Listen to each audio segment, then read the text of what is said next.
There's so many wonderful things we can say about Rachel. Actually, this is a very moving moment for me.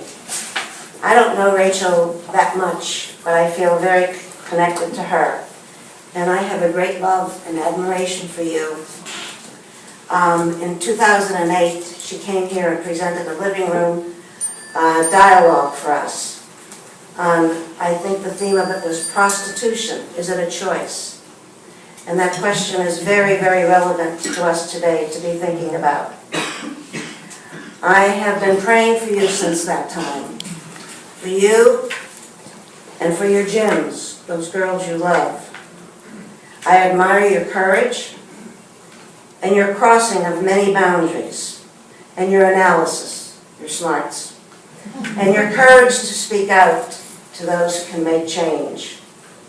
So in the name of the Network for Peace Through Dialogue and of all of us here, I want to present this plaque to you.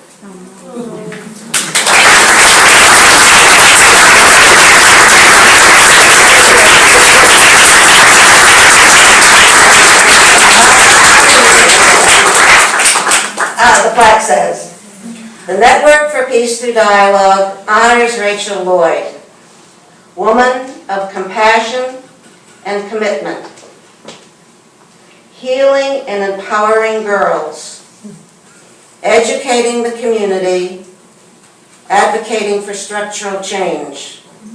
Recognition Night, November 4th, 2015.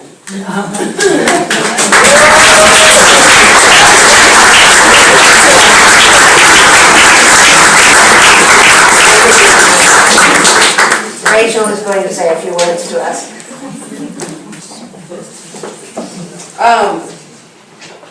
Please, made me cry. Thank you, Sister Peg, for the lovely words. I'm like, there are people who give an intro and they have it written out and they don't put as much heart and feeling as somebody's been reading the book. Sister Kathleen and Sister Virginia, thank you so much for your support. And you and I are Facebook friends, and so I know there are times when you're praying for me, and I'm sure that there are lots of times when I don't know that, and that really means a lot. And thank you for this. I'm looking at, this is going to sound so strange. So other than the date, which is tonight, if I could get this on my headstone, this is kind of woman of compassion and commitment, healing and empowering girls, educating the community, advocating for structural change. That is kind of what I've wanted my whole life to be about, and spend kind of every waking and some of my sleeping moments working on. So if anybody's figuring out how to do my obit one day, that right there, that'll work. I feel like, okay, so moving on from that, I feel like I have a special affinity for the sisterhood and for nuns. When I think when you've done a lot of, I do a lot of public speaking, and some of these stories have become like urban legend now. So I think there's lots of things that people know about me, but probably one thing that most people don't know is that I really, really wanted to be a nun when I was little. Like really, really wanted to be a nun.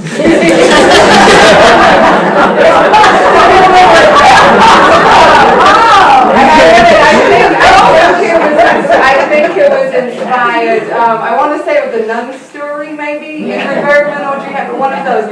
And I'm thinking, it was very tragic, right? And I really liked the whole tragic part. Yeah. And so I decided that I was going to be a nun who was in a silent order.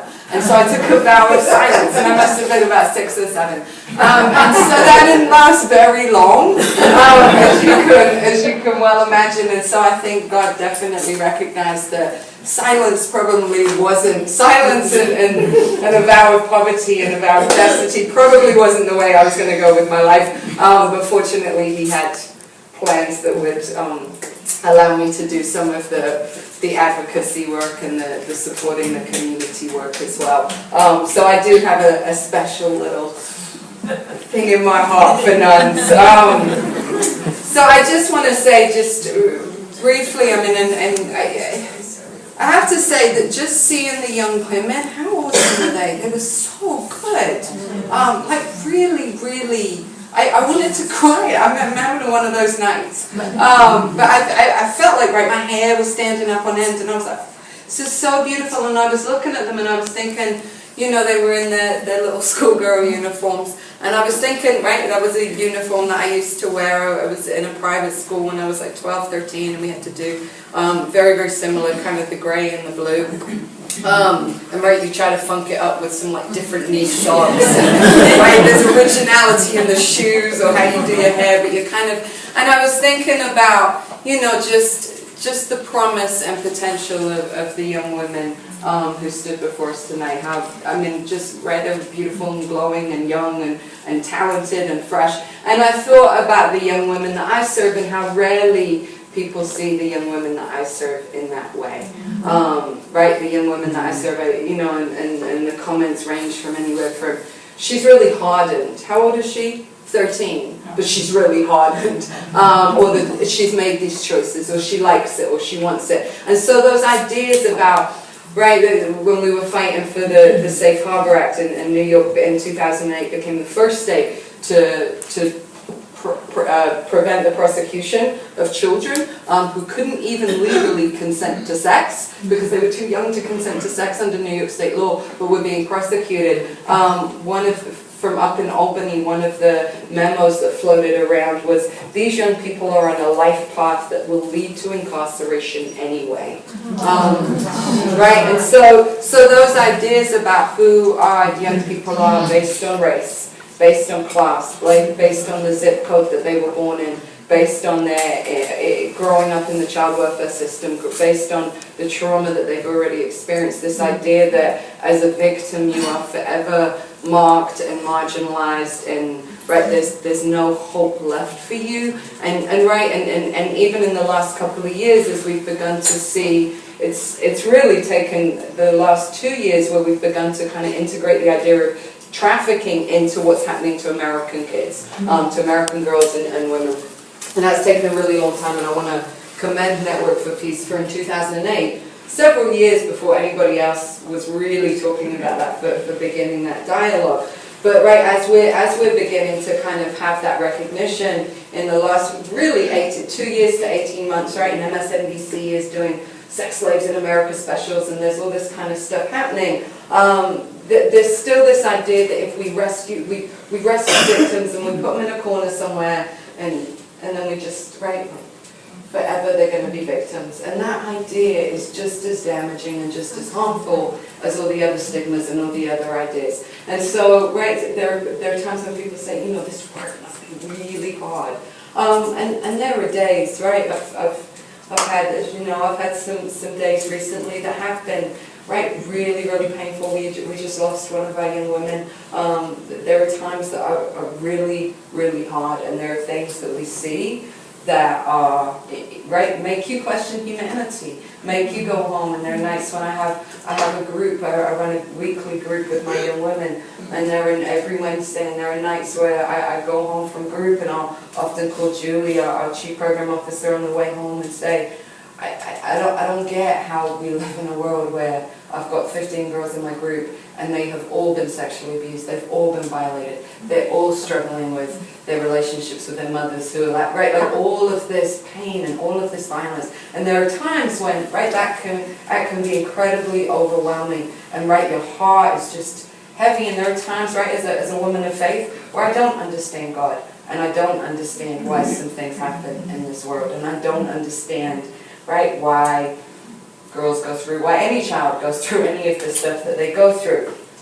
But yet, that's not my daily experience. What you saw from those young women tonight is what I get to see with my young women every day, right? Their beauty, their joy, their fun, right? I was watching the two young women on the front, and they were like holding hands, one of my glasses, and they were like giggling, and I was like, oh, they're really nervous, but right, they were awesome, but they were like holding hands, like whispering, right, and just seeing them be, right, teenagers, right, I get to see their creativity, their passion, their potential. I get to see all of that every day, and sometimes that gets lost when we're talking about an issue so heinous, an issue so horrific, an issue that is so filled with violence and trauma and right poverty and all the things in our world that are so painful and so difficult to comprehend. And sometimes, right, we can think about these issues and they feel so overwhelming that then we kind of get stuck in inertia and we think we can't do anything. Right, if you had two nuns all of a sudden deciding we're going to start dialogues for peace, but you're doing it and you've done it and you continue to do it. Two nuns working with social media? Pretty impressive. Right, it's about us as individuals being able to say, what's my place in this work? What's my role in this work? I may not be able to win the Nobel Peace Prize, right? I may not be able to change any poverty tomorrow, right? If I was Miss America, I'm sure I'd get up and claim that that's what I wanted to do. But right, I know that I can't do that. And as much as I want to work towards, and so there's always that part of my head where I'm like working towards a different world, but if I take it on in that scope, it becomes overwhelming. It becomes, right, I get stuck in inertia and, okay, I just won't do anything, I'll just sit in my house and watch TV. And so it's been about, right, what's the small part that I can play? What's the, right, whether it's in individual lives. But we really encourage you to go volunteer with Big Brother, Big Sister, and mentor a 6, 7, 8-year-old, because the likelihood that that kid will ever walk through the doors of GEMS, if they have a consistent, supportive adult in their life for the next few years, really, really dramatically decreases. And we know this by researching, right, there's been enough research on the impact of one consistent, supportive adult. And that may not feel like I'm ending trafficking, but it's a huge impact, and right, who that child then interacts with and who that child affects. It can be about changing, right, the fighting for child welfare reform in your local community. It can be about encouraging people in your church to become foster parents or adopted parents. Right, it can be about just changing the language with people around you and having conversations. It's about, as you talked about, right, this continuum of violence against women. Not just trafficking as kind of this siloed, terrible issue that has nothing to do with me in a foreign country and people chained to the walls, but it's a continuum of violence and degradation of women that we all see and are involved with on some level. And how do I write? Do I need to write to my local media about some of the language that they're using or the ways that they are exploiting teenage girls in the ads? Or right, there's so many different ways that we can get involved. And so I think right, what keeps me going and continues to feed me is feeling like if I felt like all the time that I was responsible for like ending trafficking. That's kind of a lot, right? But when I know that all I have to do is get up every day and go love on someone, right? When I know that I have to get up and be in our office and hug someone when they walk through the door, and that may not, right? That's so tiny. That's so tiny, and yet so incredibly significant. Many years ago, when I was coming out of the I was actually still in the life, I was still under the control of my pimp. I'd taken a very, very bad, the worst kind of beating that I had. My face was all fractured up, I was pretty messed up. And I was living in Germany, and I walked into a clinic. I knew that I probably had broken my nose, and right, I hadn't broken my nose had been broken for me, right, and I was all kind of jacked up. And I can remember walking in, and there was this nurse, and I in my mind, right, it was going back many years, in my mind her name was Helga, because it was Germany, I'm sure it wasn't really Helga. She had long blonde braids. But she was I do remember she was very buxom. She was what we call a buxom lady. And I remember her, she asked me some questions, and, I was doing my best in kind of fractured German right now I was pretty upset and crying and in pain. And I think I said I fell down the stairs or something, and I think she was like, yeah, right. But I remember her taking me and putting my head on her chest, on her buxom bosom, and just hugging me for a really long time. And I can remember sobbing and sobbing and sobbing and feeling for the first time in a really long time like somebody was paying attention, like somebody cared, like somebody was interested in me. And right, I walked out of there, and I went back to my pimp that same day, and I didn't run and say, thank you, that was amazing, I I feel rescued now. Right? That's not how it worked. But that moment, I mean, that was probably the first non-sexual, non-violent, like, real touch that I'd had in probably quite a long time. Just nurturing and kind, and somebody who loved me without wanting anything back, and without us even being able to communicate that well in the same language. And, you know, I think about her, right? I mean, I was 19 when that happened, so that was 3 years ago. I think about her kindness and the fact that in that moment, she stepped up to the plate. And I think about the fact that she also doesn't ever get to know how the story turned out, right? Like, things turned out pretty good in the end, right? And GEMS is now the largest program in the US serving this population. What started on my kitchen table, 3 or 4 girls, was serving almost 400 girls through intensive services each year. We've got a 72% success rate in helping girls exit the commercial sex industry. We're training law enforcement around the right. I mean, I'm really super proud, quite frankly, of the work that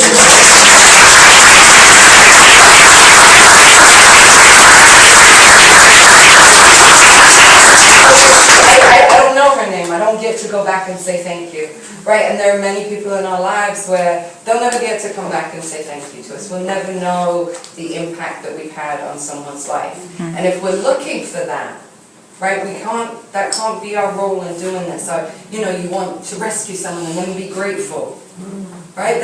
And sometimes in this anti-trafficking work, we get into that whole rescue thing. This isn't about rescue. It's about love, it's about empowerment, it's about support, it's about building on people's inherent resilience. And so I encourage you, right, like that woman, and obviously there were multiple people after that who came into my life for certain moments or seasons or periods and loved on me and supported me and were kind to me. And some of them, right, I was able to go back and thank. Some of them, right, I'll never see them again, and I don't have that ability. So I encourage you to think about, like, whose life are you feeding into like that? Who are you coming into contact with that just in those moments, right, whether you have a few moments, whether you have an hour, whether you have weeks, whether you have years to be able to impact someone's life, and you may not get to have, like, right, the thing. I'm very fortunate that I get to see my young women graduate and right, get the GEDs, finish high school. I've got 28 young women in college this semester. It's amazing.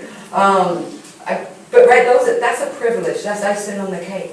That's not why we do this work. We're not called to do this work so we get to see the thank you, so we get to see, right, we're called to do this work because it's the right thing to do. And so while this work is hard and painful, I think of that woman, I think of other people in my life, and I know I can go home at the end of the day knowing that I loved on you, knowing that and if I didn't do everything I need to do, I can apologize, because that's okay too, right? When I'm a human being and I mess up sometimes and I get to apologize, but right, I can trust that I have loved on you and supported you. And right, I've been thinking a lot, about our young woman that just passed away, and I keep thinking, God, what was the last thing I said to her? What was the last thing I said to her? And I can remember she'd come in wearing like these super like shredded jeans, and I remember teasing her about that, and I'm like, God, was that the last thing? And I think, you know what?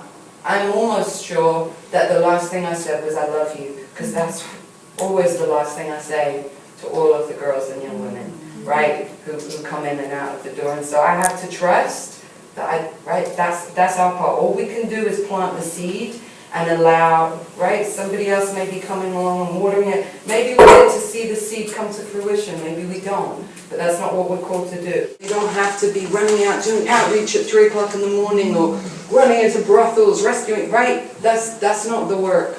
That's not the work. It's about love, it's about community, it's about treating people with the dignity and respect that you would want to be treated with in any interaction. So whether it's walking past a 40-year-old woman who's clearly drug addicted on the street one night and just going to buy her a cup of coffee, and you don't have to preach at her, you don't have to do nothing. Just buy her a cup of coffee and look her in the eye and treat her as a human being. Right, whatever that looks like, I encourage you to think about how you're planting your seeds. Thanks.